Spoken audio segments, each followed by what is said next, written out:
Baik, Assalamualaikum warahmatullahi wabarakatuh. Perkenalkan, kami dari kelompok 10 yang beranggotakan saya sendiri, Yuyun, dengan NIM 192111245 dan rekan saya Tabah Dwi Febrian dengan NIM 192111243. Di sini kami akan menjelaskan tentang Islam, perempuan, dan demokrasi. Materi pokok bahasan yang pertama kami adalah kedudukan perempuan dalam demokrasi Islam. Yang kedua, ada perempuan dan demokrasi dalam Al-Quran dan Hadis. Yang ketiga, konsep kepemimpinan perempuan dalam Islam. Yang pertama yang akan saya bahas adalah kedudukan perempuan dalam demokrasi Islam. Ide bahwa politik bukan wilayah yang diperuntukkan untuk kaum perempuan adalah ide yang selalu didengungkan selama berabad-abad. Akibat yang paling jelas dari cara pandang yang demikian adalah marginalisasi dan pengecilan kaum perempuan dari kehidupan politik formal. Dengan demikian, keberadaan perempuan dalam kehidupan politik dimanapun memperlihatkan gambaran yang tidak menggembirakan. Ini yang dibawa oleh paham demokrasi adalah adanya partisipasi politik yang harus melibatkan warga negara termasuk kalangan perempuan. Nah, baru pada abad ke-20 beberapa negara Islam mulai memberikan perhatiannya akan perlunya partisipasi kaum perempuan.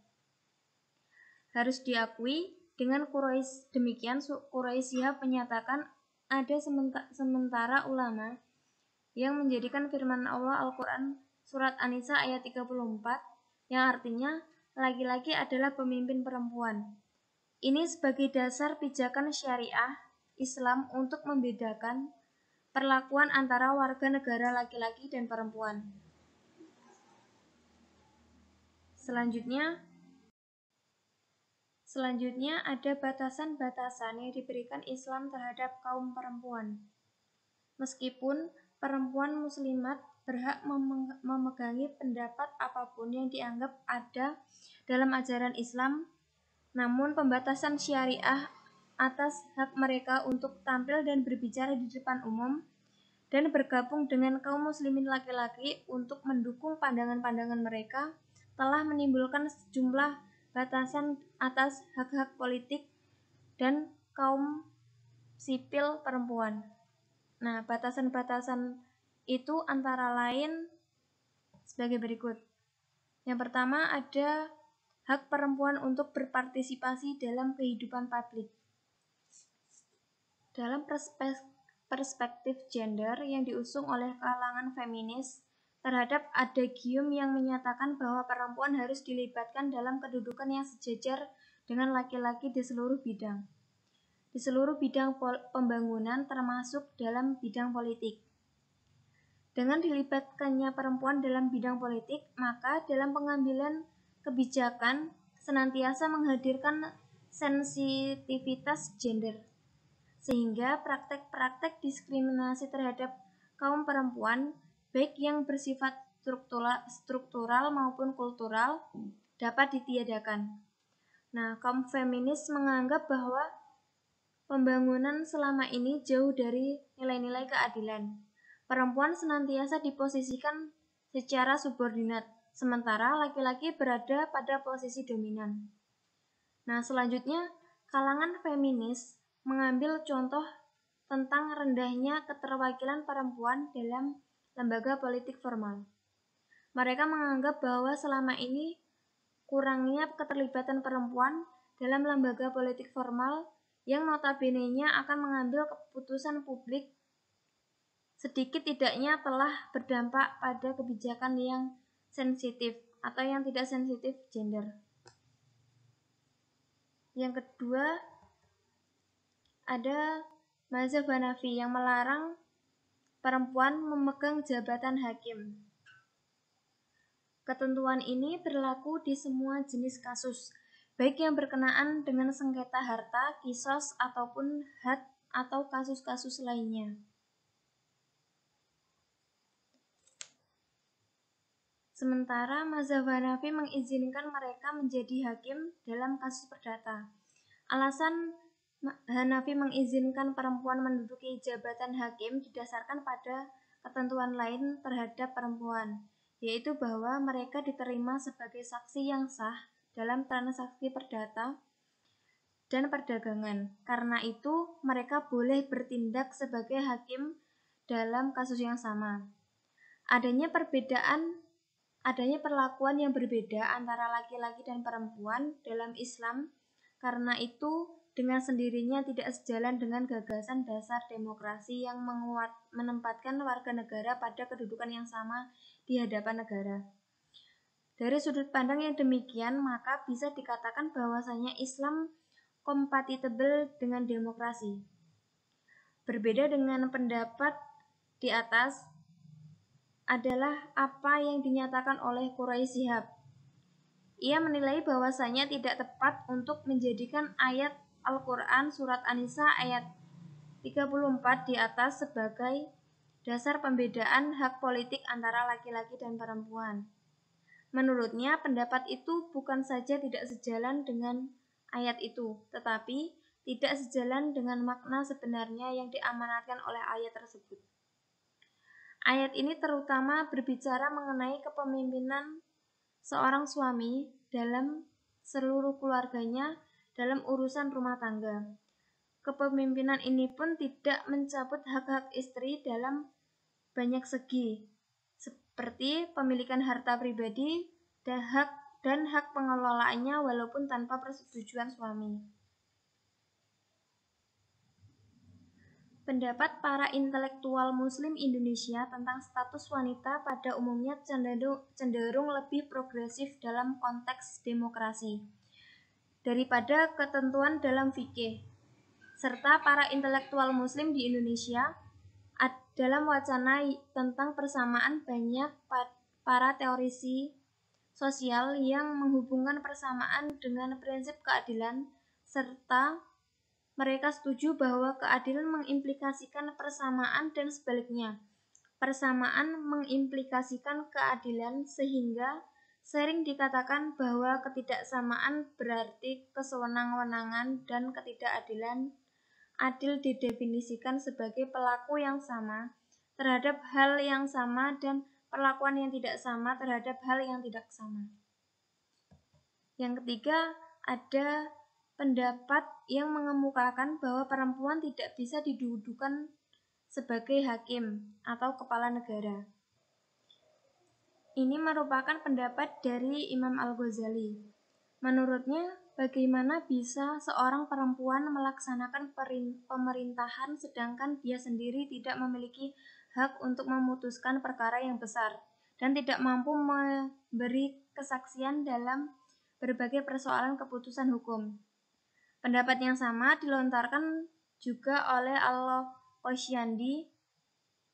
Dengan jelasnya, ia mengatakan bahwa perempuan dilarang menjadi kepala negara atau kepala pemerintahan karena dia memiliki kekurangan dalam dirinya. Pendapat mereka bersumber atau berlandaskan dari hadis riwayat Bukhari, yang artinya tidak akan berjaya suatu kaum yang mengangkat seorang wanita sebagai pemimpin mereka. Nah, hadis ini dari segi riwayat tidak seorang pun pakar hadis yang mempersoalkan kesahihannya. Sedangkan dari segi diroyah, dalalah hadis ini menunjukkan dengan pasti haramnya wanita memegang kekuasaan negara. Menurut paham konservatif ini, Islam telah menentukan peran perempuan dalam wilayah khusus atau domestic rule. Menurut mereka, Islam tidak pernah menyandarkan urusan politik kepada perempuan. Bahkan, sejak masa kenabian, tak satu pun perempuan yang terlibat secara langsung dalam kehidupan politik. Materi yang kedua ada perempuan dan demokrasi dalam Al-Quran dan hadis.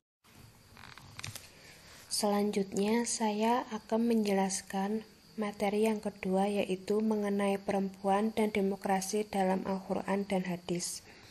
Seperti yang kita ketahui bahwa ada beberapa ayat dalam Al-Quran yang dijadikan sebagai pemicu munculnya kontroversi tentang kekurangan dan keterbatasan perempuan. Misalnya dalam Al-Quran surat Al-Ahzab ayat 33, yang artinya, "Dan hendaklah kamu tetap di rumahmu, dan janganlah kamu berhias dan bertingkah laku seperti orang-orang jahiliyah yang dahulu, dan dirikanlah sholat. Tunaikanlah zakat dan taatilah Allah dan Rasul-Nya. Sesungguhnya Allah bermaksud hendak menghilangkan dosa dari kamu, hai ahlul bait, dan membersihkan kamu sebersih-bersihnya." Berangkat dari surat tersebut, muncul penilaian bahwa normativitas Islam menghambat ruang gerak perempuan dalam masyarakat. Hal ini didukung oleh pemahaman bahwa tempat terbaik bagi perempuan adalah di rumah, sedangkan di luar rumah banyak terjadi kemudaratan.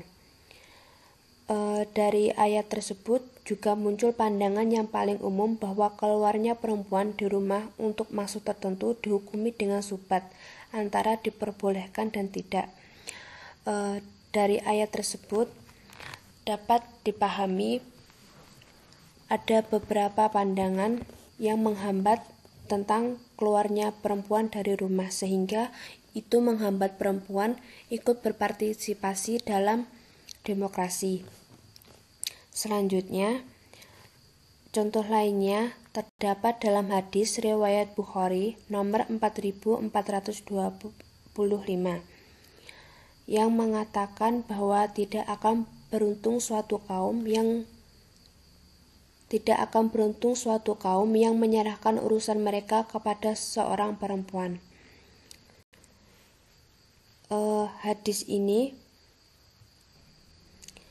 dipahami sebagian ulama sebagai pembatasan perempuan dalam berkiprah di era demokrasi, terutama perempuan sebagai pemimpin suatu negara.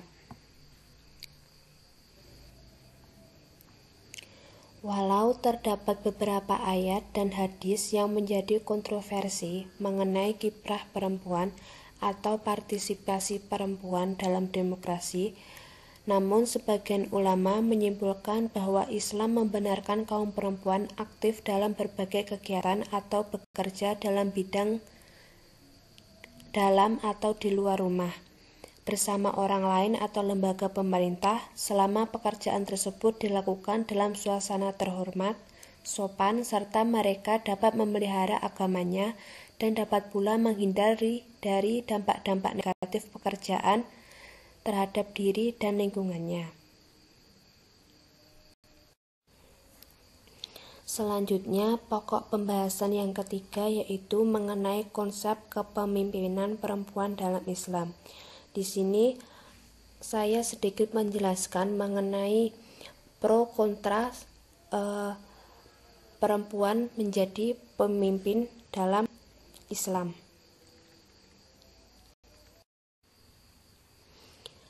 Seperti yang kita ketahui bahwa pemimpin itu lebih sering atau lebih banyak dipegang oleh laki-laki.